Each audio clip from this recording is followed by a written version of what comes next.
Saudaraku, mari kita dengarkan firman Tuhan mengenai perkataan-perkataan iman yang menurunkan kuasa Tuhan. Sebab firman Tuhan berkata, tanpa iman mustahil. Setiap anak-anak Tuhan harus punya iman kalau dia mau menerima jawaban atas doanya. Dan pujilah Tuhan, semua kita boleh memiliki iman. Kalau Tuhan menuntut supaya kita punya iman, kalau Tuhan minta supaya kita harus punya iman supaya doa kita, supaya kita bisa mengalami mujizat Tuhan, kita harus punya iman. Dan tidak semua anak Tuhan boleh punya iman, maka Tuhan itu tidak adil. Tetapi yang benar ialah Tuhan memang meminta semua anak-anaknya memiliki iman untuk menerima jawaban doanya, untuk menerima kuasa Tuhan. Dan Tuhan telah memberikan iman bagi semua anak-anaknya. Saudara sudah memiliki iman, saya sudah memiliki iman. Walau iman saudara barangkali hanya sebesar biji sesawi saja, firman Tuhan berkata itu sudah cukup untuk memindahkan satu gunung.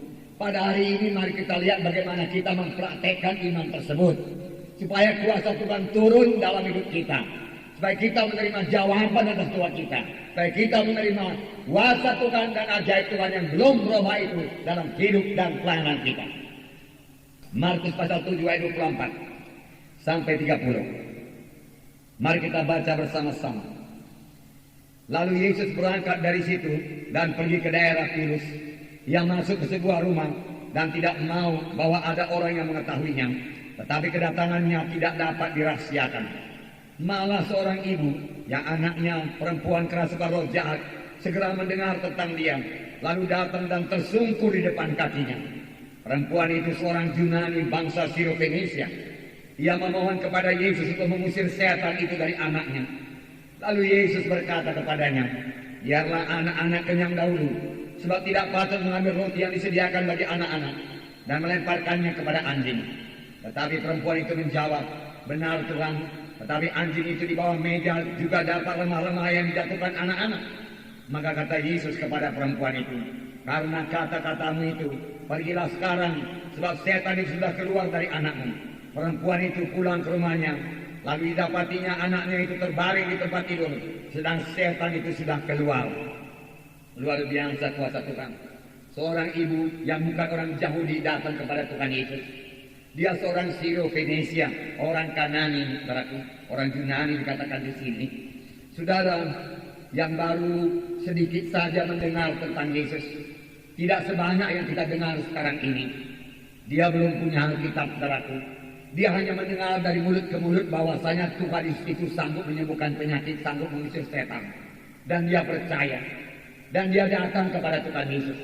Tuhan Yesus sebenarnya mau istirahat. Sebab di sini dikatakan dia tidak mau kedatangannya diketahui oleh seorang jiwa pun.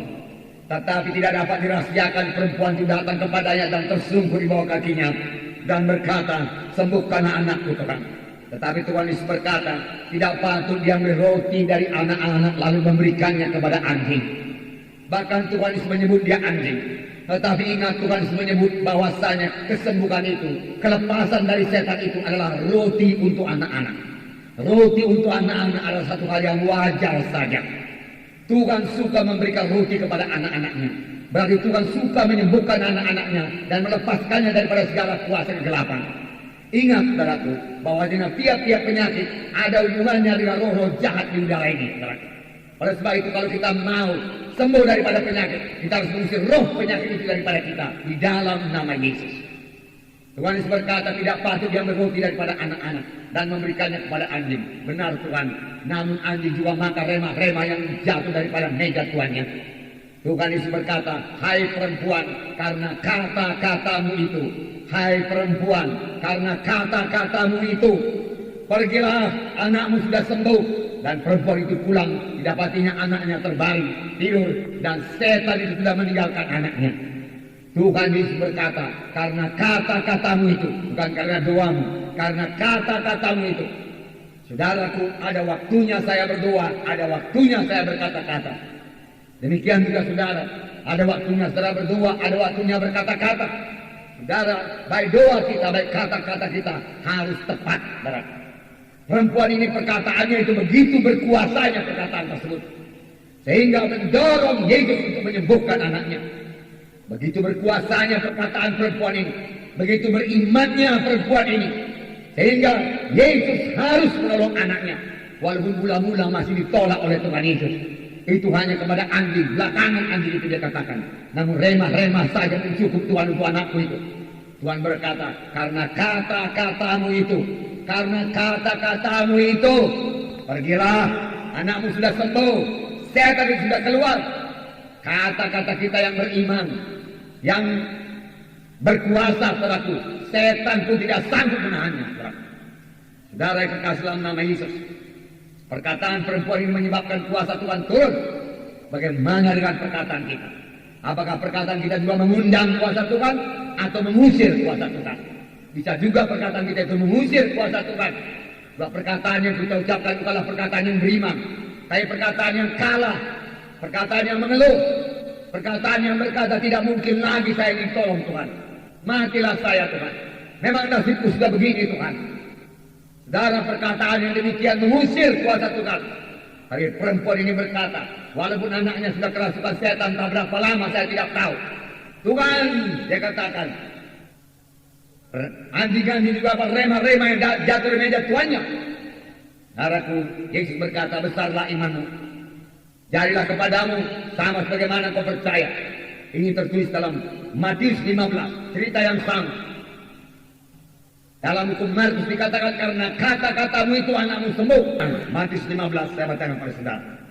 Matius 15 ayat 27 dan 28. Kata perempuan itu, benar Tuhan, namun anjing itu maka remah-remah yang jatuh dari meja tuannya. Maka Yesus menjawab dan berkata kepadanya, hai ibu, besar imanmu, maka jadilah kepadamu seperti yang kau kehendaki. Dan seketika itu juga anaknya sembuh. Di sini Tuhan Yesus berkata, hai perempuan, besarlah imanmu. Besarlah imanmu, jadilah kepadamu sama sebagaimana yang kau percaya. Besarlah imanmu. Mengapa Tuhan Yesus berkata besarlah imanmu? Sebab kata-katanya juga penuh dengan iman, penuh dengan kepercayaan. Jadilah kepadamu sama sebagaimana imanmu, sama sebagaimana yang kau percaya. Pada saat itu juga anaknya sembuh. Saudara, kalau Tuhan berkata kepada kita pada pagi hari ini, jadilah kepadamu sama sebagaimana yang kau percaya, apakah yang kita terima? Tuhan berkata, jadilah padamu sama sebagaimana yang kau percaya. Dalam hatimu, jadilah padamu. Apa yang akan saudara terima? Apakah saudara akan menerima kesembuhan saudara? Apakah saudara akan menerima berkat yang berkelimpahan? Apakah saudara akan menerima hidup yang berkemenangan? Karena iman saudara sudah berkemenangan, saudaraku. Apakah saudara akan menerima kuasa, urapan? Karena selama ini di dalam hati saudara, saya pasti diurapi Tuhan, saya pasti diberkati Tuhan. Apakah yang akan kita terima? Kalau Tuhan Yesus berkata pada saat ini, jadilah kepadamu sama sebagaimana yang kau percayai. Apa yang kita percaya sekarang dalam hati kita? Saudaraku, sahabat, sebagaimana imanmu jadi padamu, Tuhan berkata. Adakah kesembuhan? Adakah keberkatan? Kalau memang iman saudara sembuh, maka saudara sembuh sekarang, bahkan bukan nanti, saudaraku. Bukan pulang ke rumah, sekarang ini. Iman selalu sekarang, pertolongan Tuhan selalu sekarang. Bahkan firman Tuhan lebih lagi daripada sekarang. Sebelumnya pun sudah diberikan Tuhan.